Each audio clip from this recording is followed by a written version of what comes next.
नाम है real number, इसको हिंदी में बोला जाता है वास्तविक संख्याएं। अब इस चैप्टर में क्या है, इस चैप्टर को जानने से पहले जान लेते हैं कि नंबर्स होते किन किन टाइप्स के, नंबर्स के बारे में हम लोग पहले जान लेते हैं। पहला हमारे सामने आता है नेचुरल नंबर, जिसको हिंदी में बोलते हैं प्राकृतिक संख्याएं। अब नेचुरल नंबर क्या होता है, जैसे हम लोग के सामने मान लो कुर्सियां रखी हुई है बहुत सारी, अब तुमसे कोई बोल रहा है कि तुम्हें उन कुर्सियों को गिनना है, तुम गिनना कैसे स्टार्ट करोगे? 1 2 3 4 5 6 इस टाइप से गिनना स्टार्ट करोगे। या तुम्हारे सामने मान लो सेब रखे हुए हैं, सेबों को भी अगर तुम्हें गिनना है तो तुम किस टाइप से गिनना स्टार्ट करोगे? ऐसे ही तो गिनोगे 1 2 3 4 5 6, ऐसा थोड़ी ना होगा। तुम स्टार्टिंग करोगे 0 से या माइनस में जाके स्टार्टिंग करोगे, तुम स्टार्ट करोगे 1 से, फिर आगे बढ़ते जाओगे धीरे धीरे करके। तो नेचुरल नंबर वही होता है जिस टाइप से हम लोग अपने नेचर की चीजों को गिनना स्टार्ट करते हैं, उन्हीं को बोला जाता है नेचुरल नंबर।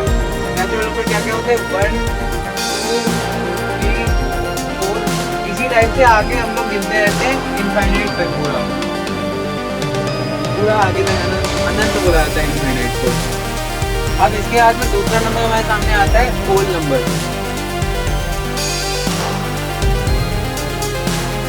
जिसको हिंदी में बोला जाता है पूर्ण संख्याएं।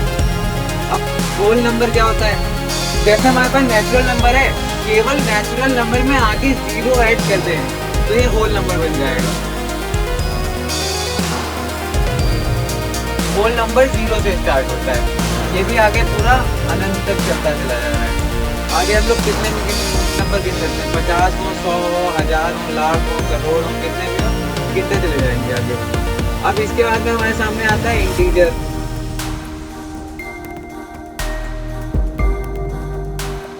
जिसको हिंदी में बोला जाता है पूर्णांक। अब इंटीजर क्या होते हैं? इंटीजर जैसे हमारे सामने यहाँ पे नेचुरल नंबर है 1 2 3 4 5 6 आगे चलते चले जा रहे हैं, और ये होल नंबर है 0 से लेके आगे तक पूरा। अब नेचुरल नंबर में क्या आता है कि निगेटिव के भी नंबर होल नंबर में ऐड हो जाते हैं। मतलब जैसे 1 2 3 4 था, अब यहाँ पे निगेटिव के भी 1 2 3 4 आ जाएंगे। जैसे मान लो निगेटिव में हम इंफिनिटी पे हैं, यहाँ से हम चलते चले आ रहे हैं, -4 हो गया, -3 हो गया, -2 -1 0 1 2 3 4 ऐसे आगे पूरा। मतलब इंटीजर के अंदर क्या आ जाता है, नेगेटिव वाले नंबर भी ऐड हो जाते हैं। तो जो इंटीजर है, इंटीजर पूरा होल नंबर के टाइप का है, बट इसमें केवल ये नेगेटिव वाले नंबर ऐड हो गए। अब इसके बाद में हमारे सामने आता है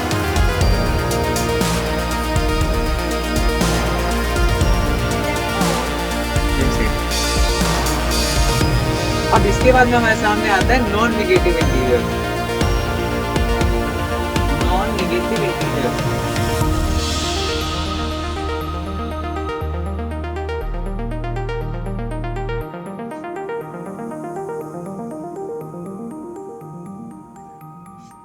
अब नॉन नेगेटिव इंटीजर्स में क्या आते हैं? नॉन नेगेटिव देख के हमको समझ में आ रहा है कि जो नेगेटिव नहीं है वो वाले इंटीजर्स।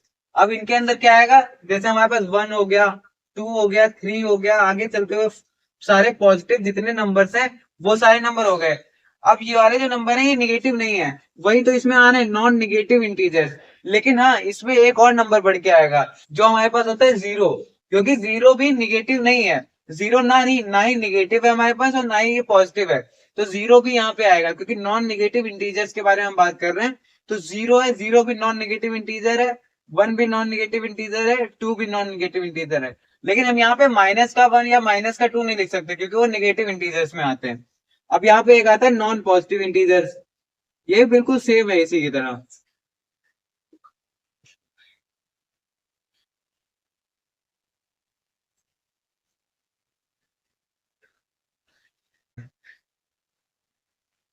अब नॉन पॉजिटिव इंटीजर्स कौन कौन से होंगे हमारे पास? जैसे हमारे पास में नॉन नेगेटिव इंटीजर्स ये आ रहे थे, +1 +2 +3 और 0 आ रहा था, वैसे ही नॉन पॉजिटिव इंटीजर्स में क्या होगा, जो नंबर पॉजिटिव नहीं है, ऐसे इंटीजर्स जो पॉजिटिव नहीं है, तो वो वाले कौन से होंगे? Negative integers.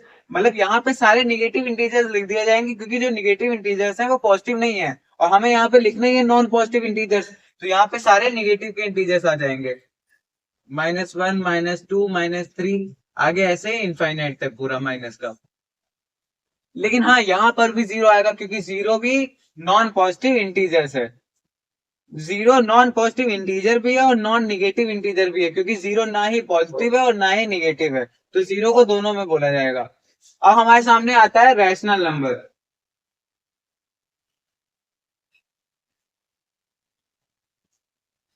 अब रैशनल नंबर क्या होता है? इसको हिंदी में बोला जाता है परिमेय संख्याएं। परिमेय संख्याएं वे संख्याएं होती है जिनको पी बाय क्यू की फॉर्म में लिखा जा सकता है। पी बाय क्यू की फॉर्म में लिखा जा सकता है, और ये यहाँ पर क्यू जो है, क्यू हमारा नॉन इक्वल टू जीरो है, क्योंकि अगर क्यू जीरो हो जाएगा तो जैसे कोई भी संख्या है हमारे पास, मान लो वन है, वन के अपॉन में अगर जीरो हो जाएगा तो इसको बोला जाता है नॉट डिफाइंड। नॉट डिफाइंड बोला जाता है। तुम लोग बुक वगैरह में देखोगे इनफाइनाइट का साइन भी यूज कर दिया जाता है, क्योंकि इसको डिफाइन ही नहीं किया गया है। ये इसका कुछ आंसर आता ही नहीं है। अपॉन में अगर जीरो है, जीरो से हम कोई भी चीज को डिवाइड करेंगे, डिवाइड कर ही नहीं सकते हम लोग जीरो से किसी भी चीज को। क्यों नहीं डिवाइड कर सकते? क्योंकि जीरो किसी को काट के कुछ बन थोड़ी ना जाएगा। यहाँ पे अगर जीरो से हम वन को डिवाइड करेंगे, जैसे मान लो तुम्हारे पास एक सेब है, अब तुमसे बोला है एक सेब को तुम्हें जीरो से डिवाइड करना है। कैसे डिवाइड करोगे जीरो से एक सेब को? हम लोग तभी जीरो से किसी चीज को डिवाइड कर ही नहीं पाते हैं, इसीलिए बोल दिया जाता है नॉट डिफाइंड है यहाँ पे। तो ये बोला जा रहा है पी बाई क्यू की फॉर्म में हम लिख सके कोई भी नंबर को, और वहां पर क्यू जो है, क्यू हमारा जीरो ना हो। अब पी बाई क्यू की फॉर्म में हम लोग कौन कौन से नंबर्स को लिख सकते हैं? जैसे हमारे पास आ गया टू है, टू को भी हम लोग पी बाई क्यू की फॉर्म में लिख सकते हैं। कैसे लिख सकते हैं? फोर बाई टू हो गया पी बाई क्यू की फॉर्म में। और टू तो वैसे भी पी बाई क्यू की फॉर्म में है, क्योंकि कोई भी नंबर है उसके अपॉन में अगर हम लोग वन बढ़ा देंगे तो वो पी बाई क्यू की फॉर्म में आने का, क्यू हमारा जीरो भी नहीं है और ऊपर वाला हमारा पी हो गया टू। तो पी बाई क्यू की फॉर्म में लिख जाए नंबर, उसको हम लोग बोलते हैं परिमेय संख्या है, रैशनल नंबर। अब हमारे सामने आता है इरेशनल नंबर।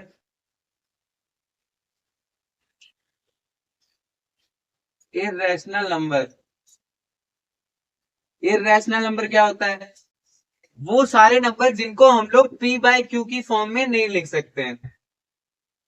वे नंबर जिनको पी बाय क्यू की फॉर्म में नहीं लिखा जा सकता, उनको बुलाया जाता है इरेशनल नंबर। अब इरेशनल नंबर हम लोग कैसे याद रख सकते हैं कि कौन कौन से इरेशनल नंबर होते हैं?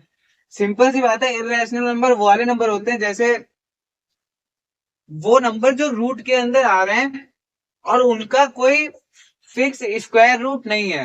मतलब उनका कोई, अगर हम लोग स्क्वायर रूट निकालें तो वो होल नंबर ना आए हमारे पास। जैसे एट होता है, एट का अगर हम लोग स्क्वायर रूट निकालने बैठेंगे तो होल नंबर नहीं आएगा। और वहीं हम लोग अगर 25 का स्क्वायर रूट निकालने बैठेंगे, जैसे मान लो 25 है हमारे पास रूट के अंदर, इसका अगर स्क्वायर रूट निकालेंगे तो फाइव आएगा, और फाइव जो है, फाइव होल नंबर होता है हमारे पास। तो ऐसे नंबर जिनका स्क्वायर रूट होल नंबर ना आए, उनको बोला जाता है इरेशनल नंबर। वो इरेशनल नंबर के अंदर आते हैं। जैसे रूट के अंदर टू है, इसका कोई होल नंबर नहीं आएगा स्क्वायर रूट अगर हम निकालेंगे। रूट के अंदर थ्री हो गया, रूट के अंदर सेवन हो गया, या रूट के अंदर एट हो गया, रूट के अंदर टेन हो गया, इस टाइप से रूट के अंदर टू बाय थ्री हो गया। इनका अगर हम लोग स्क्वायर रूट निकालने बैठेंगे तो वो होल नंबर नहीं आएगा। होल नंबर नहीं आएगा तो वो इरेशनल नंबर के अंदर आएंगे, और इनको हम लोग पी बाई क्यू की फॉर्म में भी नहीं लिख सकते हैं। तो इरेशनल नंबर में क्या होता है? वे नंबर जो पी बाई क्यू की फॉर्म में नहीं लिखे जा सकते उनको इरेशनल नंबर बोला जाता है। और रैशनल नंबर वो होते हैं जिनको पी बाई क्यू की फॉर्म में रिप्रेजेंट किया जा सकता है। रैशनल नंबर परिमेय संख्या, इरेशनल नंबर अपरिमेय संख्या है। रैशनल नंबर के अंदर हम लोग और भी दे सकते हैं, जैसे 13/2 है, ये भी रैशनल नंबर का एक एग्जांपल है। 15/4 मान लो। ऐसे हम लोग रैशनल नंबर के और भी एग्जांपल्स देख सकते हैं। अब इसके बाद में हम लोग आगे देखते हैं कि क्या आता है हमारे पास। अब हम लोग इन्हीं सारे नंबर्स को एक फ्लो चार्ट के द्वारा समझने वाले हैं। जैसे हमारे पास वास्तविक संख्याएं हैं, रियल नंबर। अब रियल नंबर के अंदर हमारे क्या क्या आता है? रियल नंबर हमारे दो टाइप्स के होते हैं। एक होता है परिमेय संख्याएं,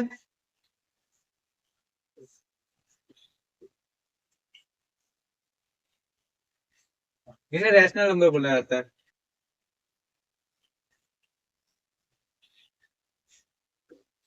और एक होता है हमारा अपरिमेय संख्याएं।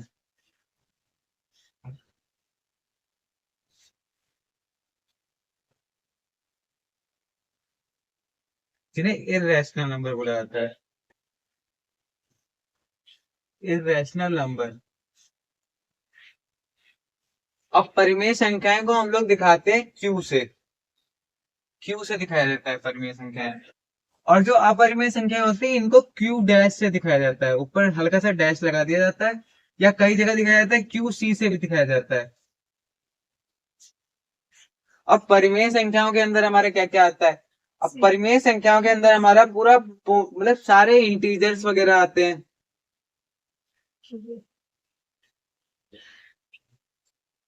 जिन्हें बोला जाता है पूर्णांक।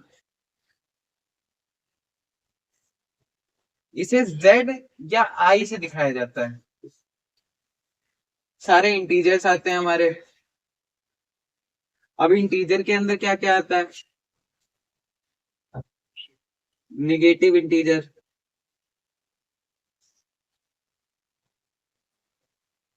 और होल नंबर भी इसी के अंदर आते हैं। पॉजिटिव नंबर, पॉजिटिव इंटीजर्स भी इसी के अंदर आते हैं। होल नंबर पूर्ण संख्याएं। और इसके अंदर और क्या आता है? और नेचुरल नंबर भी इसी के अंदर आते हैं। प्राकृतिक संख्याएं जो हमने बताया था वो भी इसी के अंदर आते हैं। नेचुरल नंबर भी इसी के अंदर आते हैं। अब जो होल नंबर होते हैं, होल नंबर के अंदर नेचुरल नंबर और जीरो दोनों चीजें आती हैं। नेचुरल नंबर भी होता है और प्लस में जीरो एक बढ़ जाता है खाली हमारे पास। अब जो रैशनल नंबर होता है, रैशनल नंबर के अंदर इंटीजर और फ्रैक्शन ये दोनों चीजें आती हैं। फ्रैक्शन जिसे बोला जाता है भिन्न, हिंदी में बोला जाता है। ये दोनों चीजें हमारी आती हैं रैशनल नंबर के अंदर। अब ये आपको फ्लो चार्ट के द्वारा समझ में आ गया। अब इसके बाद में हम लोग आगे देखते हैं कि क्या इंटरेस्टिंग चीजें हैं जिनसे हम लोग मैथ्स को और इजी बना सकते हैं। अब हम पढ़ने जा रहे हैं प्राइम नंबर्स के बारे में। प्राइम नंबर जिनको हिंदी में बोला जाता है अभाज्य संख्याएं। प्राइम नंबर्स क्या होते हैं? वे संख्याएं जो दो जिनके केवल दो गुणनखंड होते हैं।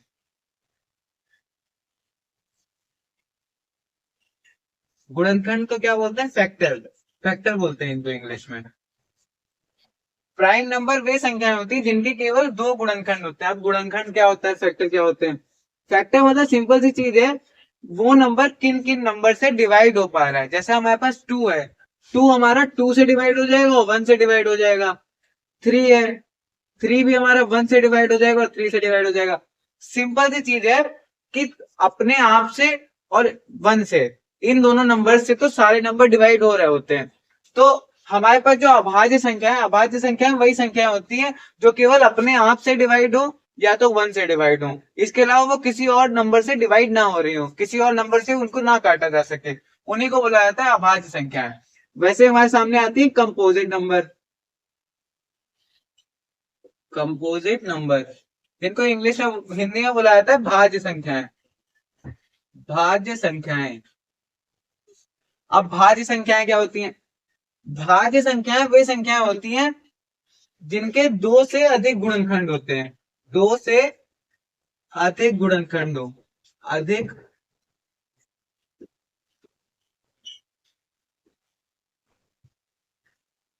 गुणनखंड मतलब फैक्टर। वे संख्याएं जो दो से ज्यादा नंबर से कट पा रही हूं। जैसे मान लो हमारे पास है 24। 24 वन से कट सकता है, वन से तो सारे नंबर कट सकते हैं हमने बताया। वन से कट जाएगा, टू से कट जाएगा, थ्री से भी कट जाएगा, फोर से भी कट जाएगा, सिक्स से कट जाएगा, एट से कट जाएगा, 12 से कट जाएगा, 24 से कट जाएगा। एक ये एक हो गया और एक ये खुद का नंबर हो गया। इन दोनों नंबर से तो सारे नंबर डिवाइड हो रहे होते हैं। हमने प्राइम नंबर में यही चीज बताई, वो नंबर जो अपने आप से डिवाइड हो या तो वन से डिवाइड हो उनको प्राइम नंबर बोला जाता है। वो उनमें होता है कि अपने आप से और वन से डिवाइड हो। इसमें होता है वो और भी किसी से डिवाइड हो, मतलब वन से भी डिवाइड हो, अपने आप से भी डिवाइड हो, और वो और भी किसी नंबर से डिवाइड हो रहे हो। मतलब उनके दो से अधिक गुणनखंड आ रहे हो, दो से ज्यादा फैक्टर आ रहे हो, उनको बुलाया जाएगा कंपोजिट नंबर। अब इसके यहाँ पे हमारे आ रहे हैं 8 फैक्टर। 8 फैक्टर आ रहे हैं तो ये हमारा क्या हो जाएगा? कंपोजिट नंबर हो जाएगा, क्योंकि इसके दो से ज्यादा फैक्टर है। अब ऐसे ही देख लो, हमारे पास 4 है, जैसे 4 1 से डिवाइड हो रहा है, 2 से डिवाइड हो रहा है और 4 से भी डिवाइड हो रहा है। इसके हमारे पास आ रहे हैं 3 फैक्टर, 3 गुणनखंड आ रहे हैं इसके हमारे पास। अब 3 गुणनखंड आ रहे हैं, तो इसको ये बोल सकते हैं ना हम लोग कि जो 4 है, 4 एक कंपोजिट नंबर है, कंपोजिट नंबर है, मतलब 4 एक भाज्य संख्या है। अब इसको देख लीजिए। अब हमारे सामने आता है हमारा नेक्स्ट टॉपिक, जो है फंडामेंटल थ्योरम ऑफ अरिथमेटिक, जिसको हिंदी में बोला जाता है अंक गणित की आधारभूत प्रमेय। इसमें क्या बोला गया था? इसमें बोला गया था जो कंपोजिट नंबर है हमारे पास, कंपोजिट नंबर यानी कि भाज्य संख्याएं, जो भाज्य संख्याएं हैं उनको हम लोग प्राइम नंबर्स के मल्टीपल के रूप में लिख सकते हैं। मतलब product of prime number, prime number क्या होती है? अभाज्य संख्याएं।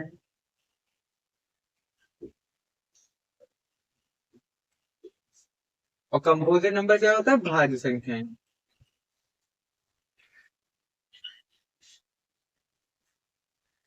इस थ्योरम में ये बोला गया था कि जो कंपोजिट नंबर है, जो भाज्य संख्या है हमारे पास, उनको हम लोग अभाज्य संख्याओं के गुणनफल के रूप में लिख सकते हैं। कैसे लिख सकते हैं इनको, कंपोजिट नंबर को प्राइम नंबर्स के प्रोडक्ट के रूप में?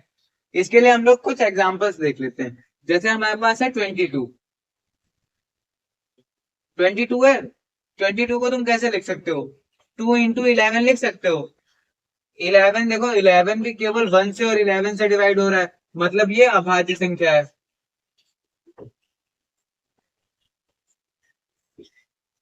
और जो हमारे पास 2 है, 2 भी केवल 1 से और 2 से डिवाइड हो रहा है, इसके भी केवल 2 गुणनखंड है, इसके भी केवल 2 गुणनखंड है, तो ये भी अभाज्य संख्या और ये भी हमारे पास अभाज्य संख्या है। हमने क्या बताया है कि कोई भी हमारे पास में भाज्य संख्या हो, उसको हम लोग अभाज्य संख्याओं के गुणनफल के रूप में लिख सकते हैं, गुणनफल के रूप में व्यक्त कर सकते हैं। अब जैसे मान लो हमारे पास 80 है, 80 को हम लोग कैसे लिख सकते हैं? ऐसे बोल सकते हो ना,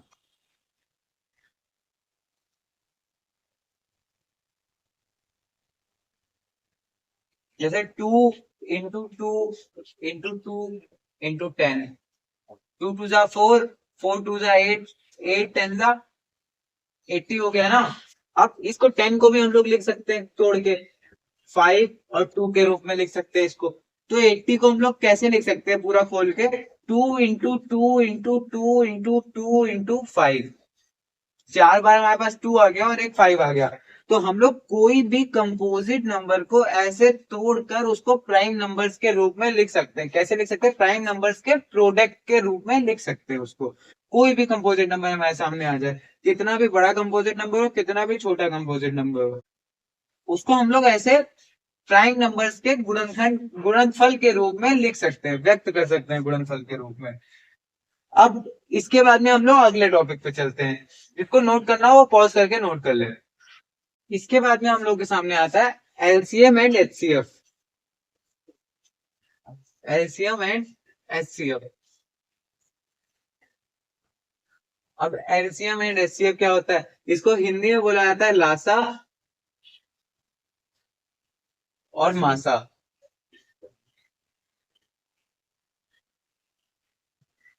हिंदी में इसको लासा और मासा बोला जाता है। अब एलसीएम और एचसीएफ होता क्या है? एलसीएम की फुल फॉर्म होती है least common factor, least common multiple, least common multiple, मतलब सबसे छोटा मल्टीपल जो कॉमन हो दोनों में। और एचसीएफ की फुल फॉर्म क्या होती है? Highest common factor, highest common factor. इन दोनों के नाम देख के आप लोग को समझ आ जा रहा होगा कि होते क्या है आखिर। अब इनके बारे में जैसे हम लोग जानने के लिए कुछ एग्जांपल्स लेते हैं। जैसे मान लो हमारे पास दो नंबर हैं, एक हमारा हो गया 8, एक हमारा हो गया 12। अब 8 के गुणनखंड क्या क्या होंगे, 8 के फैक्टर्स क्या क्या होंगे, हम लोग 8 के फैक्टर्स के बारे में देखते हैं। 8 हमारा 1 से डिवाइड हो जाएगा, 2 से डिवाइड हो जाएगा, 4 से डिवाइड हो जाएगा और 8 खुद से डिवाइड हो जाएगा। और जब 12 है, 12 के फैक्टर्स क्या क्या होंगे? 12 हमारा 1 से हो जाएगा, 2 से हो जाएगा, 3 से हो जाएगा, 4 से हो जाएगा, 6 से हो जाएगा और 12 खुद से भी हो जाएगा। अब हमारे सामने आता है हाईएस्ट कॉमन फैक्टर। पहले हम निकालने जा रहे हैं एचसीएफ। एचसीएफ क्या होता है? वो सबसे बड़ा फैक्टर जिससे ये दोनों संख्याएं डिवाइड हो जाएं, जिससे इन दोनों संख्याओं को अगर हम लोग भाग दें तो वो हमारा होल नंबर आए। वो सबसे बड़ा फैक्टर जिससे इन दोनों संख्याओं को भाग दिया जा सके। अब यहाँ पे देखो, 1 से डिवाइड हो रहा है, 2 से, 4 से, 8 से, ये 1 से, 2 से, 3 से, 4 से, 6 से, 12 से। अब इससे तुम्हें ये तो समझ में आ रहा है एचसीएफ वगैरह निकालना है तो फैक्टर पहली बात तो कॉमन तो होना ही चाहिए। कॉमन क्यों होना चाहिए? क्योंकि एचसीएफ की फुल फॉर्म क्या थी? Highest common factor. मतलब दोनों में वो वाला फैक्टर मौजूद तो होना ही चाहिए। जैसे यहाँ पे देख लो, एक 2 मौजूद है और एक ये 4 है। ये 4 दोनों में मौजूद है हमारे पास। 8 में भी 2 आ रहा है और 12 में भी 2 आ रहा है। 8 में भी 4 आ रहा है, 12 में भी 4 आ रहा है। 12 के जो हमने गुणनखंड करे, फैक्टर करे, उसमें भी 4 आ रहा है। 8 के भी गुणनखंड करने पे 4 आ रहा है। 8 के गुणनखंड करने पे 2 भी आ रहा है और 12 के गुणनखंड करने पर 2 भी आ रहा है। तो हाईएस्ट कॉमन फैक्टर का मतलब होता है वो सबसे बड़ा नंबर, वो सबसे बड़ा फैक्टर जो इन दोनों नंबर्स को डिवाइड कर सके। अब यहाँ पे देखो, सबसे बड़ा फैक्टर कौन सा है जो इन दोनों नंबर को डिवाइड कर सकता है? कॉमन फैक्टर पहली बात तो दो ही आ रहे हैं हमारे पास, 2 और 4, ये दोनों कॉमन आ रहे हैं। और यहाँ पे बोला जा रहा है हाईएस्ट कॉमन फैक्टर, तो यहाँ पे हाईएस्ट क्या है हमारे पास? 4 है। तो 4 जो हमारे पास है, इसी को हम लोग बोल देंगे कि एचसीएफ है इन दोनों नंबर का। मतलब 8 और 12 का, 8 एंड 12 का एचसीएफ जब हम निकालेंगे तो वो हमारे पास 4 आएगा। क्यों 4 आएगा? क्योंकि हाईएस्ट कॉमन फैक्टर हमारे पास 4 है। यहाँ पे कॉमन फैक्टर हमारे पास 2 और 4 आए हैं, 4 हमारा बड़ा है यहाँ पे। और हमने एचसीएफ की फुल फॉर्म जानी है कि हाईएस्ट कॉमन फैक्टर होता है सबसे बड़ा कॉमन फैक्टर जो दोनों को डिवाइड कर सके। 4 जो है, 4 हमारा हाईएस्ट कॉमन फैक्टर है जो दोनों को डिवाइड कर सकता है। अगर इससे हम लोग 8 को डिवाइड करेंगे तो हमारे पास 2 आएगा, और अगर इससे हम लोग 12 को डिवाइड करेंगे तो भी हमारे पास 3 आ जाएगा। मतलब इनसे दोनों नंबर को हम लोग डिवाइड कर सकते हैं। एचसीएफ ये हो गया हमारे पास। अब इसके बाद हमारे सामने आता है एलसीएम क्या होता है।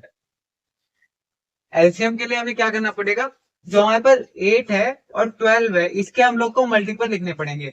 जैसे 8 1 जा 8 होता है, 8 2 जा होता है 16, 8 3 जा 24, फिर होता है हमारे पास 32, 40, ऐसे आगे चलता चला जाता है। ऐसे 12 के भी हमें मल्टीपल लिखने पड़ेंगे। 12 1 जा 12, 12 2 जा 24, 12 2 जा 36, इसके बाद 48, फिर 60, ऐसे ऐसे आगे बढ़ते चले जाएंगे हम लोग। अब हमारे पास आ रहा है कि एलसीएम क्या होता है। एलसीएम होता है हमारे पास least common multiple. Least common multiple मतलब ऐसा मल्टीपल जो दोनों में कॉमन हो। मतलब जो दो हमारे पास संख्याएं जिनका हमको एलसीएम निकालना है, उन दोनों नंबर्स में वो कॉमन हो। जैसे इसका 8 का हमने मल्टीपल लिखे हैं, 8 16 24 32 40। 12 के मल्टीपल लिखे हमको हमने। अब ऐसा नंबर जो इन दोनों में कॉमन हो, मतलब इन दोनों के मल्टीपल्स में कॉमन हो, और वो नंबर इन दोनों से डिवाइड भी हो रहा हो, और वो सबसे छोटा भी हो। मतलब सबसे छोटा ऐसा नंबर जो इन इन दोनों के मल्टीपल्स में कॉमन भी हो हमारे पास, और इन दोनों नंबर से डिवाइड भी हो पा रहा हो। डिवाइड तो वैसे भी हो पाएगा क्योंकि वो इसका मल्टीपल ही है। जैसे यहाँ पे हमारे पास दिख रहा है कि सबसे छोटा ऐसा नंबर कौन सा है जो दोनों से डिवाइड हो सकता है। कौन सा दिख रहा है यहाँ पे तुम लोग को? 24 दिख रहा है ना। 24 हमारा 8 से भी डिवाइड हो जाएगा, 12 से भी डिवाइड हो जाएगा, और ये इन दोनों के मल्टीपल के अंदर आ रहा है क्योंकि इसलिए डिवाइड हो जाएगा 12, 12 से और 8 से भी। और ये सबसे छोटा नंबर भी है। ऐसा सबसे छोटा नंबर जो उन दोनों नंबर से डिवाइड हो पाए उसको बोला जाता है लीस्ट कॉमन मल्टीपल, जिसको हम लोग बोलते हैं एलसीएम, जिसको हिंदी में बोला जाता है लासा। और एचसीएफ हमारे पास क्या था? बस एचसीएफ में आ रहा है कि सबसे बड़ा वो नंबर जो उन दोनों नंबर्स को डिवाइड कर सके। और जो एलसीएम में आता है हमारे पास, एलसीएम में क्या आता है? सबसे छोटा वो नंबर जो उन दोनों नंबर से डिवाइड हो सके। यहाँ पे वो नंबर इनको डिवाइड करेगा, वहां पे उस नंबर को, जो हमारे पास नंबर दिए गए पहले से जिनका लासा निकालना है, वो वाले नंबर डिवाइड करेंगे। एचसीएफ में हमारा फैक्टर था, फैक्टर हमारा नंबर्स को डिवाइड कर पाए। अब यहाँ पर क्या है, यहाँ पर हमारे पास नंबर्स हैं, नंबर्स हमारे मल्टीपल को डिवाइड कर पाए, और मल्टीपल हमें चाहिए लोएस्ट लीस्ट वाला, और यहाँ पे हमें ये सबसे बड़ा फैक्टर चाहिए, हाईएस्ट फैक्टर, हाईएस्ट फैक्टर चाहिए जो नंबर को डिवाइड कर सके, दोनों नंबर को डिवाइड कर सके, जितना हम लोग एचसीएफ निकाल रहे हैं उन दोनों नंबर को डिवाइड कर सके। जैसे यहाँ पे 4 था, 4 हमारा 8 को भी डिवाइड कर सकता था, 12 को भी डिवाइड कर सकता था, और वो सबसे बड़ा नंबर था वैसा। और यहाँ पे भी हमारे पास ऐसे 24 है, 24 जो है 24 इसका मल्टीपल है, 8 का भी मल्टीपल है, 12 का भी मल्टीपल है, दोनों का मल्टीपल है, मतलब वो दोनों से डिवाइड भी होगा। अब ये हमारे पास दोनों से डिवाइड भी हो रहा है, और हमें सबसे छोटा ऐसा कॉमन मल्टीपल चाहिए था जो इन दोनों नंबर से डिवाइड हो पाए। 24 हमारा सबसे छोटा ऐसा कॉमन मल्टीपल है जो 8 से भी डिवाइड हो जाएगा और 12 से भी डिवाइड हो जाएगा, तो इसको बोल देंगे हम लोग एलसीएम। अब यहाँ पे थ्योरेटिकल वाइज तो हो गया पूरा कि एचसीएफ कैसे निकालना है, एलसीएम कैसे निकालना है, लेकिन जब हमारे सामने क्वेश्चन आएगा तो इस टाइप से हम लोग निकालने बैठेंगे, ऐसे खोल के पूरा निकालने बैठेंगे थोड़ी ना निकल पाएगा, उसके लिए थोड़े मेथड्स होते हैं। तो चलिए क्वेश्चन के माध्यम से उनको सबको सीखते हैं हम लोग, इसके बाद में हम लोग कुछ एग्जाम्पल्स के थ्रू एचसीएफ और एलसीएम को हमारे स्ट्रॉन्ग करते हैं। जैसे पहला एग्जाम्पल हमारे पास हो गया, जैसे मान लो तुम्हारे पास है 36, 40 और 126, ये तीन नंबर तुम्हारे पास है। अब इनका तुम्हें एलसीएम और एचसीएफ निकालना है, एलसीएम क्या होगा और एचसीएफ क्या होगा। अब उसके लिए पहले तुम्हें इनके गुणनखंड निकालने पड़ेंगे, गुणनखंड कैसे निकालेंगे हम लोग, 36 है हमारे पास, इसको 2 से डिवाइड करो, सबसे पहले छोटे नंबर से डिवाइड करना स्टार्ट करेंगे, उसके बाद में आगे धीरे धीरे पढ़ते रहेंगे। जैसे 2 से हम लोग डिवाइड कर रहे हैं, 2 से डिवाइड करेंगे, 2 1 जा 2, 2 8 जा 16, 18, 2 18 जा 36 हो गया। फिर 2 से डिवाइड करो तो यहाँ पे आ जाएगा 9, फिर 3 से डिवाइड करेंगे तो यहाँ पे आएगा 3, फिर 3 से डिवाइड करेंगे तो यहाँ पे आ जाएगा 1। अब इसके बाद में हम लोग लिखने जा रहे हैं 40 को डिवाइड करना है हमें, 40 के फैक्टर्स निकालने हैं। 40 के फैक्टर निकालने के लिए क्या करोगे, 2 से डिवाइड करोगे 20 आएगा, फिर 2 से डिवाइड करोगे तो यहाँ पे हमारे पास 10 आएगा, फिर 2 से डिवाइड करो 5 आएगा, फिर 5 से डिवाइड करो 1 आएगा। हमने इसको 40 के भी फैक्टर्स निकाल लिए। अब हमारे सामने आता है 126। अब 126 के हमको फैक्टर्स निकालने हैं, इसको पहले हम लोग 2 से डिवाइड करेंगे, 63 आया, फिर 3 से डिवाइड करेंगे 21 आया, फिर 3 से डिवाइड करेंगे 7 आया, फिर 7 से डिवाइड करेंगे 1 आएगा। अब तीनों के हमने फैक्टर्स निकाल लिए हैं, ये जो यहाँ पे लिखे हुए हैं 2 2 3 3 ये फैक्टर हैं इसके। जैसे देखिए लिखते हैं, जैसे हमने बताया था ना, कोई भी कंपोजिट नंबर है उसको हम लोग प्राइम नंबर्स की मल्टीप्लीकेशन के रूप में लिख सकते हैं, प्राइम नंबर के गुणनफल के रूप में लिख सकते हैं। वैसे हम लोग लिखने जा रहे हैं, जैसे 36 था हमारे पास, 36 को हम लोग प्राइम नंबर्स के मल्टीप्लीकेशन के रूप में लिख सकते हैं। कैसे लिख सकते हैं, जैसे पहले था हमारे पास 2 इंटू 2 इंटू 3 इंटू 3, और इंटू में 1 भी हमारे पास।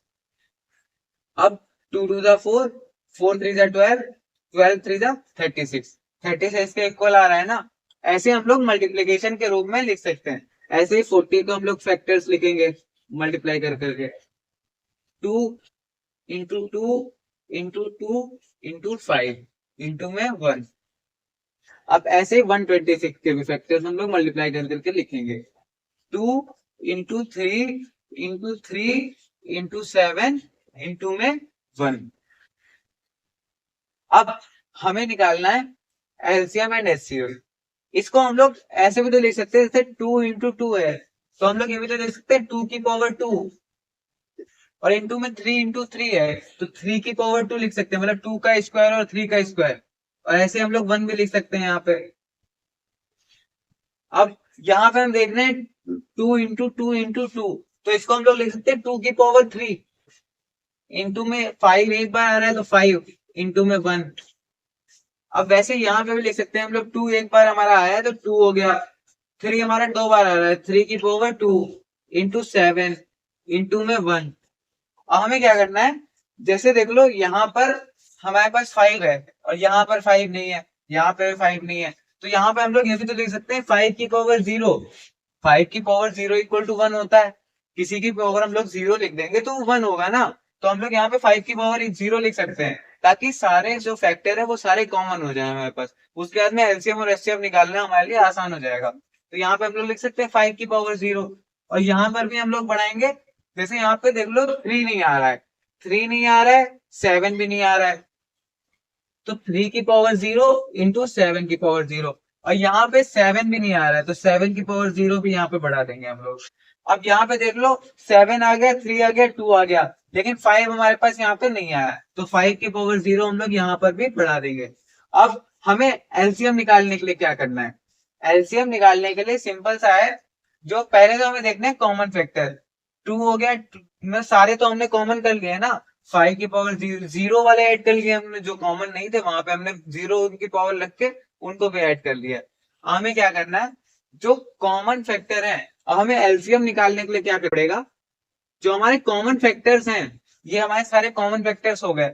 कॉमन फैक्टर्स की हमें हाईएस्ट पावर देखनी पड़ेगी। अगर एलसीएम हमें निकालना है तो कॉमन फैक्टर्स की हाईएस्ट पावर को हम लोग इकट्ठा कर लेंगे एक साथ में, और वो हमारा एलसीएम हो जाएगा। तो एलसीएम के लिए हम लोग क्या करेंगे,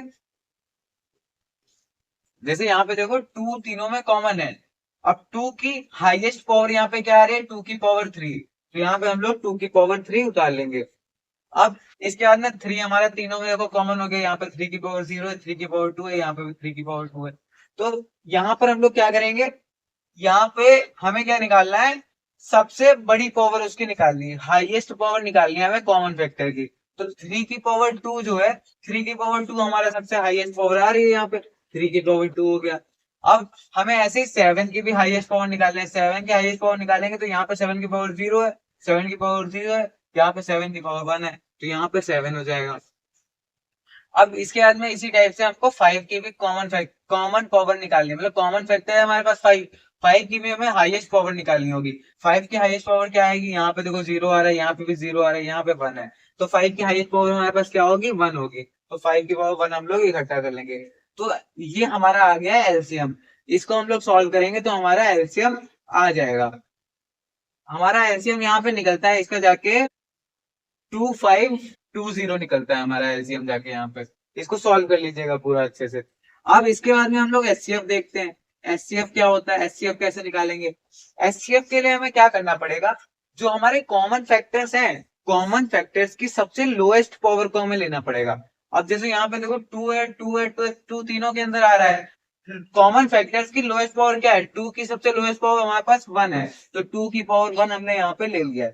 अब इसी टाइप से हमें 3 का भी करना है, 3 की भी कॉमन फैक्टर, 3 भी हमारा कॉमन फैक्टर है, 3 की भी हमें पावर निकालनी है सबसे लोएस्ट वाली। 3 की सबसे लोएस्ट पावर क्या आ रही है, यहाँ पे 3 की पावर 2 है, यहाँ पे भी 3 की पावर 2 है, यहाँ पे लेकिन हमारा 3 की पावर 0 आ रहा है। सबसे लोएस्ट पावर क्या हो गई 3 की पावर 0।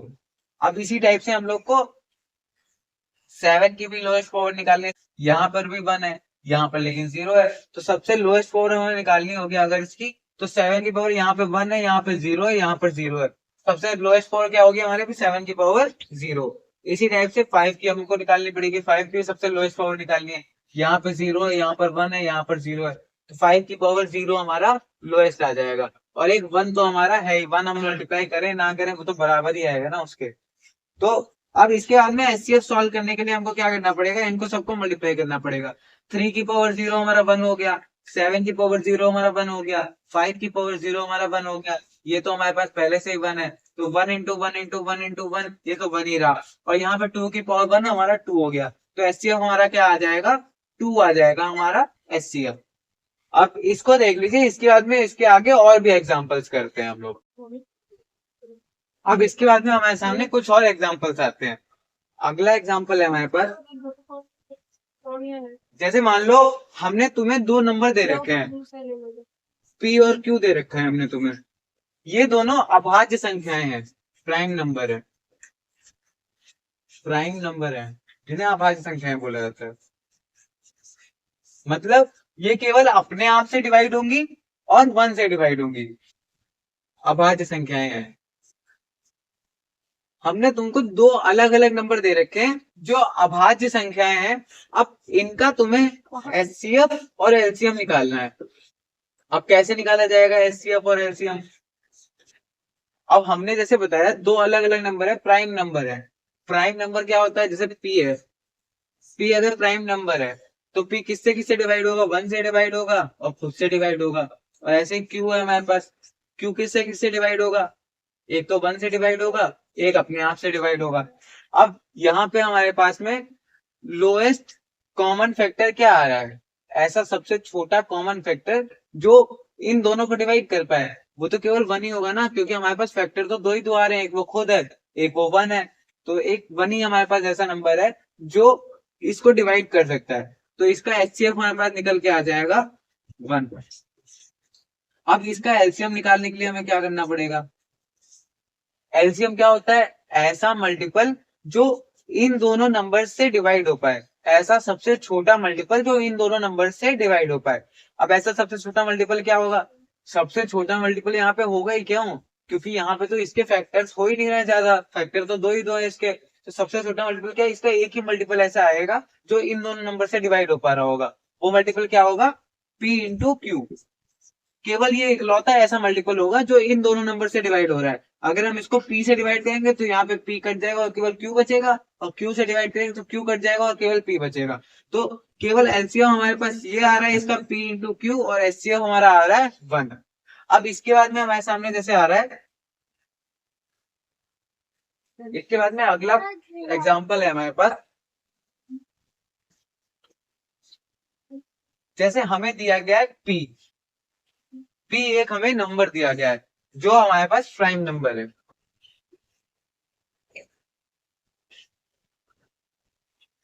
प्राइम नंबर है हमारे पास पी। भूल गया।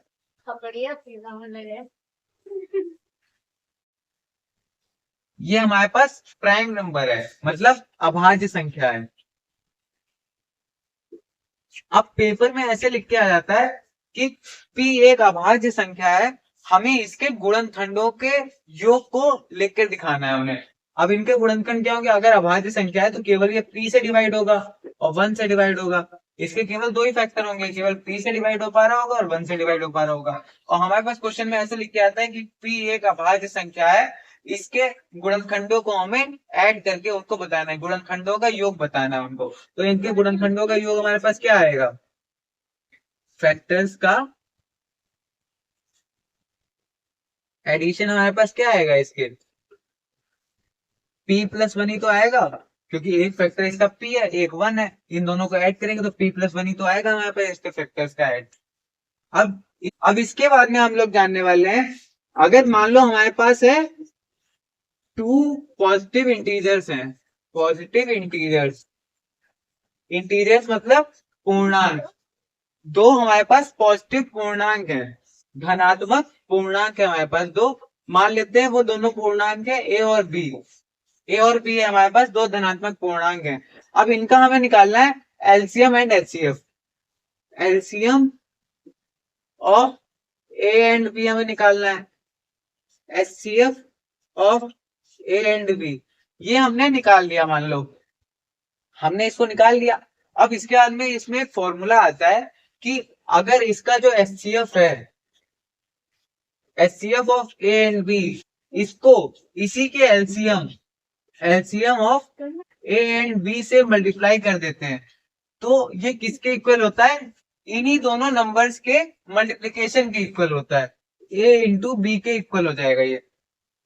मतलब HCF of A and B को LCM of A and B से अगर हम लोग मल्टीप्लाई करते हैं तो वो हमारा ए इंटू बी के इक्वल आ जाता है। अब इसके ऊपर हमारे सामने पेपर में कई सारे क्वेश्चंस भी आते रहते हैं। जैसे मान लो तुम्हें एलसीएम दे देगा, वो एलसीएम तुम्हें गिवन होगा, एचसीएफ तुम्हें गिवन होगा।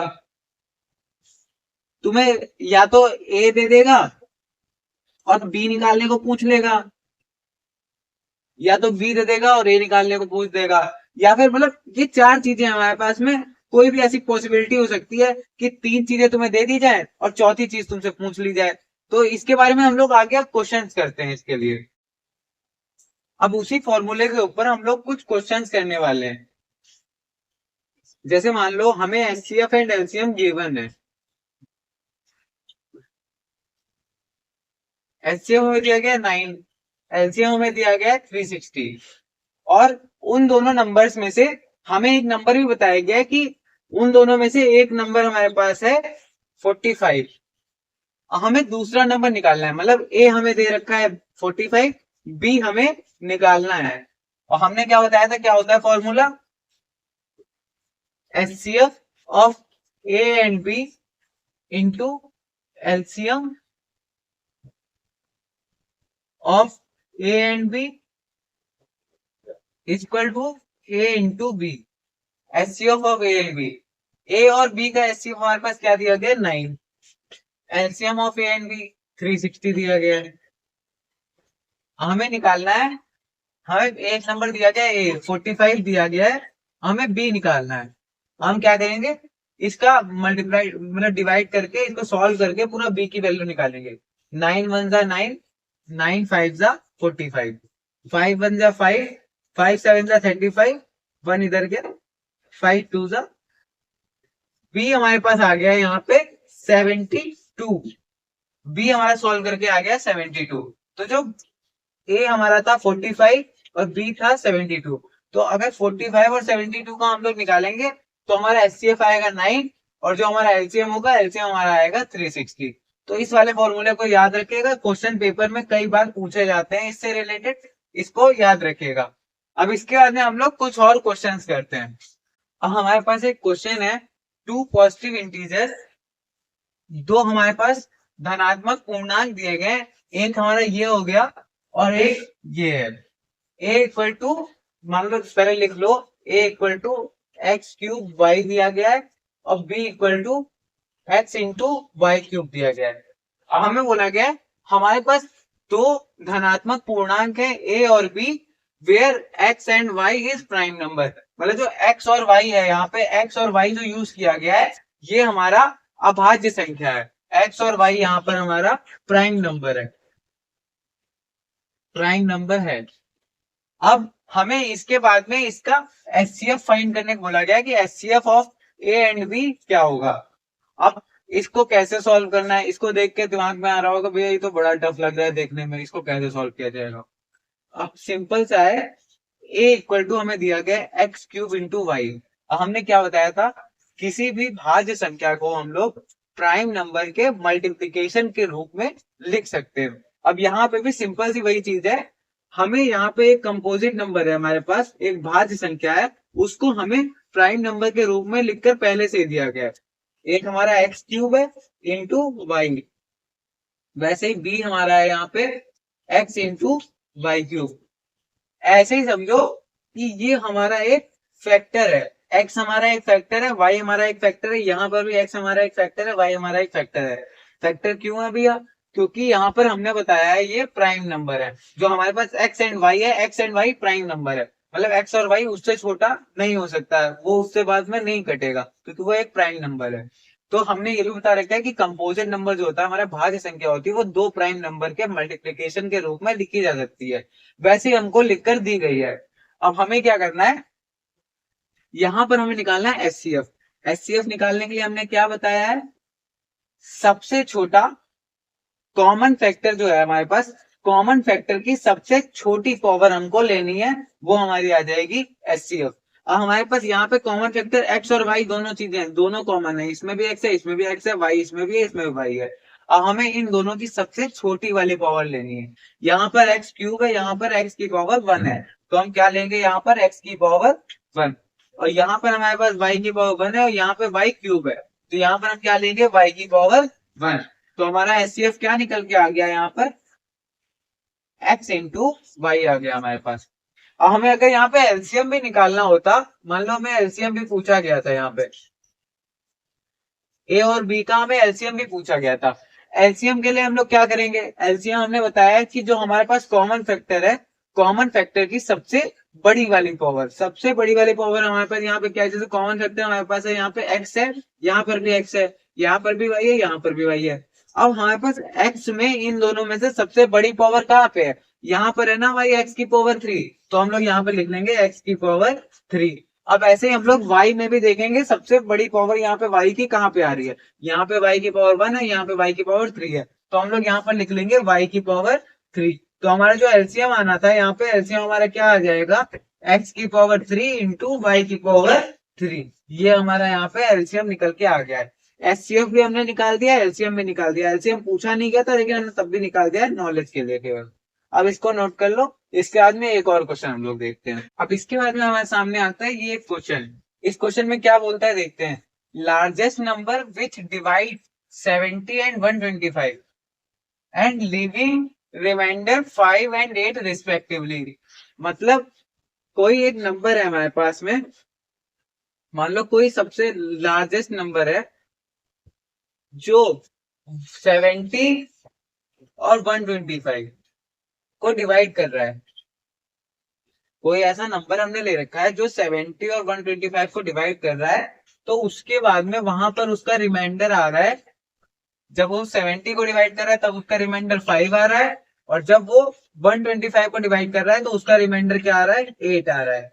तो हमें वो वाला लार्जेस्ट नंबर निकाल के देना है हमको, कि जो 70 को डिवाइड करे तो उसका वो रिमाइंडर हमारे पास 5 है, और वो 125 को डिवाइड करे तो उसका रिमाइंडर हमारे पास 8 है। अब इसको निकालने के लिए हम लोग को क्या करना पड़ेगा, इसको निकालने के लिए हम लोग ये कर सकते हैं, जैसे रिमाइंडर जो हमारे पास है, इस रिमाइंडर को इस नंबर से अगर हम लोग माइनस कर देंगे, मान लो इसमें से हमने इस रिमाइंडर को माइनस कर दिया, तो वो वाला जो नंबर होगा वो नंबर इस वाले नंबर को पूरा काटने नहीं लगेगा। जैसे देखो एग्जांपल देखो, 5 को हम 2 से डिवाइड कर रहे हैं, 2 से हमने 5 को डिवाइड किया, 2 दूसरा हो गया हमारे पास 4, यहाँ पर हमारा 1 रिमाइंडर आ गया। ठीक, 1 हमारा रिमाइंडर आ गया। हमें क्या करना है, हमें हम चाहते हैं कि यहाँ पर जो हमारे पास रिमाइंडर ना बचे, कुछ भी रिमाइंडर नहीं बचेगा। कैसे होगा वो, हमें इस वाले नंबर से हम अगर रिमाइंडर को माइनस कर देते हैं तो हमारा कुछ रिमाइंडर नहीं बचेगा ना। 5 में से मान लो हमने 1 को माइनस कर दिया, 5 में से 1 को माइनस कर देंगे तो हमारे पास 4 आ गया। 4 तो हमारा पूरा पूरा कट जाएगा फिर वहां पे उससे 2 से। तो यही हमें करना है, यहाँ पर क्या करना है, रिमाइंडर को हम नंबर से अगर माइनस कर देंगे तो हमारे पास रिमाइंडर आना बंद हो जाएगा। तो हम लोग नंबर को माइनस करते हैं रिमाइंडर में से। अगर रिमाइंडर में से यहाँ पे नंबर में से रिमाइंडर को माइनस कर रहे हैं, 70 में से मान लो हमने 5 को माइनस किया, तो यहाँ पर नंबर क्या बचा, 65। वैसे यहाँ पर हम लोग करेंगे 125 में से हम लोग 8 को माइनस कर देंगे। 125 में से 8 को हमने माइनस किया तो हमारे पास यहाँ पे बच रहा है 117। अब हम क्या करने वाले हैं, इन दोनों नंबर के हम लोग एलसीएम निकाल लेंगे। एलसीएम हम लोग क्यों निकाल रहे हैं, क्योंकि हमने बोला है यहाँ पे ऐसा lowest largest number which divide 70 and 125 leaving remainder 5 and 8। तो यहाँ पे एलसीएम नहीं एचसीएफ निकाला जाएगा।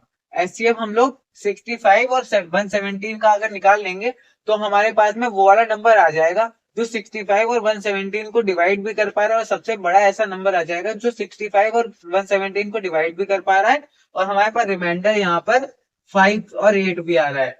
रिमाइंडर यहाँ पे 5 और 8 वाला कैसे आ जाएगा, क्योंकि हमने 5 इसमें से माइनस कर रखा है, इसमें से 5 माइनस कर रखा है, तो हमारे पास ऐसा नंबर आएगा ना जो 65 को पूरा पूरा डिवाइड कर पाएगा। जो नंबर 65 को पूरा पूरा डिवाइड कर पाएगा, तो उससे अगर हम लोग 70 को डिवाइड करते तो हमारे पास रिमाइंडर 5 ही तो बचेगा ना। वैसे यहाँ पर भी है, जो नंबर पूरा पूरा 117 को डिवाइड कर पा रहा होगा, उसको अगर हम उसी नंबर से हम लोग अगर 125 को डिवाइड करते हैं तो हमारे पास रिमाइंडर 8 बचेगा ना। क्यों 8 बचेगा, क्योंकि 125 117 से 8 ज्यादा है, तो हमारे पास रिमाइंडर 8 बचेगा। तो हम लोग को क्या करना है, इसका सिंपल एचसीएफ निकाल लेना है। एचसीएफ हमें किसका किसका निकालना है, 65 और 117 का हमें एचसीएफ निकाल लेना है। अब इनका एचसीएफ निकालने के लिए हम लोग को क्या करना पड़ेगा, 65 के पहले हम लोग फैक्टर्स कर लेते हैं। 65 के फैक्टर्स के लिए हम लोग क्या करेंगे, 5 से इसको डिवाइड करेंगे। 5 1 जा 5, 5 3 जा 15, 13 1 जा 30, एक ये 1 आ गया हमारे पास। तो इसको हम लोग लिख सकते हैं 5 इंटू 13 इंटू 1। ठीक, इसके फैक्टर्स हमने निकाल लिए, इसको हमने लिख दिया 5 इंटू 13 इंटू में 1। अब 117 के हमको फैक्टर ऐसे निकालने हैं, 117 के फैक्टर हम लोग निकालेंगे ऐसे ही।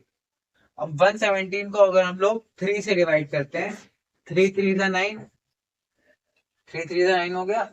अब इसके बाद में क्या आएगा, 27, 3 9 जा 27। फिर से 3 से डिवाइड करेंगे तो हमारे पास यहाँ पे आएगा 13, फिर 13 1 जा 13। तो हम लोग 117 को कैसे लिख सकते हैं, 3 इंटू 13 में 1। हमें क्या बताना था, इसका हमें निकालना है एचसीएफ। एचसीएफ क्या होता है, वो सबसे बड़ा सा बड़ा नंबर, सबसे बड़ा सा बड़ा वाला फैक्टर, सबसे बड़ा ऐसा फैक्टर जो इन दोनों नंबर्स को डिवाइड कर सके। यहाँ पे सबसे बड़ा ऐसा फैक्टर कौन सा आ रहा है जो इन दोनों नंबर को डिवाइड कर सकता है, 13 है, और यहाँ पर भी 13 है, दोनों जगह पे 13 है, क्योंकि कॉमन हमें निकालना है ना, कॉमन और दोनों में होना चाहिए। यहाँ पर भी 13 है, यहाँ पर भी 13 है, तो ऐसा एक कॉमन फैक्टर केवल 13 है जो इन दोनों को डिवाइड कर सकता है। तो एचसीएफ यहाँ पे हमारा क्या निकल के आएगा, 13 निकल के आ जाएगा। इन दोनों नंबर्स का अगर हम एचसीएफ निकालेंगे तो 13 आ जाएगा। हमसे क्वेश्चन क्या पूछा गया था, लार्जेस्ट ऐसा नंबर हमको बताना है जो 70 और 125 को डिवाइड करे, तो उसका रिमाइंडर हमारे पास 5 और 8 बचना चाहिए। अब हमारे पास यहाँ पे इन दोनों का तो एचसीएफ निकल आया है, 65 और 117 का एचसीएफ हमने निकाल लिया है। अब जो यहाँ पर हमारा जो एचसीएफ आया है, यही वो सबसे बड़ा नंबर है जिससे अगर हम लोग 70 और 125 को डिवाइड करें तो 5 और 8 रिमाइंडर बचेगा। ऐसा क्यों हो रहा है, क्योंकि 65 जो है, 65 70 से 5 कम है, और 13 65 को पूरा पूरा काट देगा, तो हमारे पास रिमाइंडर क्या बचेगा, 5 ही तो बचेगा ना। वैसे यहाँ पर 125 117 से 8 ज्यादा है, 8 ज्यादा है, तो क्या होगा, 117 को तो 13 पूरा पूरा काट देगा, तो 125 को अगर हम लोग 13 से काटेंगे तो हमारे पास में 8 हमारा एक्स्ट्रा बच जाएगा, रिमाइंडर हमारा 8 बच जाएगा। अब इसी टाइप का एक क्वेश्चन हम आप लोग को होमवर्क में देंगे, तब तक इसको नोट कर लीजिए, इसके बाद में होमवर्क वाला क्वेश्चन आपके सामने आ रहा है। अब हमारे सामने आता है कि होमवर्क क्वेश्चन, इसमें क्या बोल रहा है एक बार हम आप लोग को समझा देते हैं, बाकी इस क्वेश्चन को आपको घर पे करना है, और इस क्वेश्चन का सॉल्यूशन आपको नेक्स्ट वीडियो में मिल जाएगा। और अगर आपको कोई डाउट आउट लगता है तो आप लोग कमेंट सेक्शन में बता भी सकते हैं, इसका पूरा अच्छे से सॉल्यूशन आपको नेक्स्ट वीडियो में मिल जाएगा। अब इसमें क्वेश्चन में क्या बोल रहा है ये पहले आपको बता देते हैं सही से कि इस क्वेश्चन में क्या बोल रहा है, समझा देते हैं एक बार क्वेश्चन के बारे में। Find the greatest number which divides 445 572 and 699। मतलब हमें सबसे बड़ा वो नंबर बताना है जो 445 572 और 699 को डिवाइड करे, तो उसका रिमाइंडर 4 5 और 6 बचे। मतलब अगर वो 445 को डिवाइड करे तो हमारे पास में रिमाइंडर 4 बचे, और अगर वो नंबर 572 को डिवाइड करे तो हमारे पास में रिमाइंडर 5 बचे, और अगर वो नंबर 699 को डिवाइड करे तो हमारे पास में रिमाइंडर 6 बचे। तो हमें ऐसा सबसे बड़ा नंबर बताना है जो इन तीनों को डिवाइड करे तो हमारा रिमाइंडर 4 बचे, 5 बचे और 6 बचे। इस क्वेश्चन को आप लोग घर पे ट्राई करेंगे। अब कल वाली वीडियो में आपको इसका पूरा सॉल्यूशन अच्छे से मिलने वाला है। अब यहीं पर हम लोग अपनी वीडियो एंड करते हैं, पहला पार्ट हम लोग यहीं पर एंड करते हैं। इस पार्ट में आप लोग को ज्यादा क्वेश्चंस देखने को नहीं मिले, क्योंकि पहला लेक्चर हमने इस टाइप से डिजाइन किया था कि आप लोग का बेसिक पूरा क्लियर हो जाए, और नेक्स्ट वीडियो से आप लोग को केवल क्वेश्चन ही क्वेश्चन मिलेंगे। इसके बाद में इसके 2 या 3 पार्ट और आएंगे जिसमें आपको केवल और केवल क्वेश्चन ही मिलने वाले हैं, पूरी एक्सरसाइज में से आपको सबसे अच्छे बेस्ट क्वेश्चंस करवाए जाएंगे। तो इस वीडियो को यहीं पर एंड करते हैं, ये वाला पार्ट हमारा यहीं पर एंड होता है। मिलते हैं आपको पार्ट 2 में। Thank you for watching this video. Like करिएगा, सब्सक्राइब करिएगा एंड बेल आइकन जरूर दबा दीजिएगा ताकि नेक्स्ट पार्ट आपसे छूटे ना, और ऐसी इंटरेस्टिंग वीडियो आपके पास तुरंत तुरंत पहुंचती रहे। Thank you for watching this video.